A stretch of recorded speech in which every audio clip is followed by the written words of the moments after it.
Welcome to Ponmani hotel YouTube channel. இன்றைக்கி நம்ம உப்பு கறி எப்படி செய்கிறதுன்னு தான் பார்க்க போகிறோம். அதுக்கு நாட்டுக்கோழி ஒரு 1/2 கிலோ வாங்கி வச்சுருக்கேன்.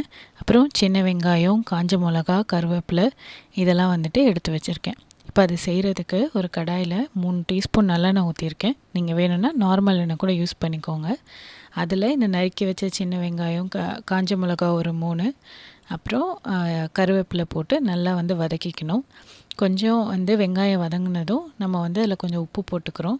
அது மேலே கொஞ்சம் மஞ்சத்தூளையும் போட்டு நல்லா வதக்கி விட்டுக்கணும். இப்போ இந்த வெங்காயம் கொஞ்சம் நல்லா வதங்கி வந்ததுக்கப்புறம் தான் நம்ம கறி போட போகிறோம். இப்போ கறி போட்டாச்சு. இந்த கறியை போட்டு நல்லா அந்த மஞ்சள் இந்த கறியோடு நல்லா ஒட்டணும்.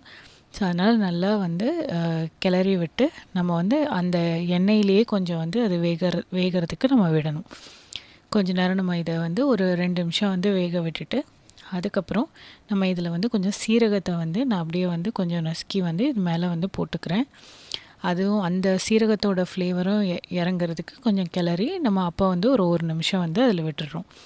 அதுக்கப்புறம் ஒரு டம்ளர் தண்ணி ஊற்றிட்டு, இது உப்பு கறின்றனால கொஞ்சம் உப்பு ஒரு தூள் மட்டும் கொஞ்சம் எக்ஸ்ட்ரா போட்டு அதை மூடி வச்சிடுறோம்.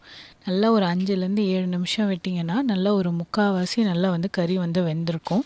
கொஞ்சம் தண்ணி சுண்டியிருக்கும். இப்போ இதில் நம்ம என்ன பண்ணுறோன்னா, மிளகுத்தூளை மேலே போட்டு இன்னும் அந்த மீதி 1/4வாசியை நம்ம வேக வச்சுக்கிறோம். இப்போ இது நல்லா வெந்து அந்த தண்ணியெல்லாம் நல்லா சுண்டி இந்த மாதிரி வந்துடும். இது நீங்கள் சைட் டிஷ்ஷாக இட்லி தோசைக்கு வச்சும் சாப்பிட்டுக்கலாம். இல்லைனா வெறும் வாயில் சாப்பிட்டிங்கனாலே ரொம்ப டேஸ்ட்டாக இருக்கும். நீங்கள் 5லேருந்து 7 நிமிஷம் வரைக்கும் வேக விடுங்க. அதுக்கு மேலே விட்டிங்கன்னா ஒரு மாதிரி ஹார்டாகிடும்.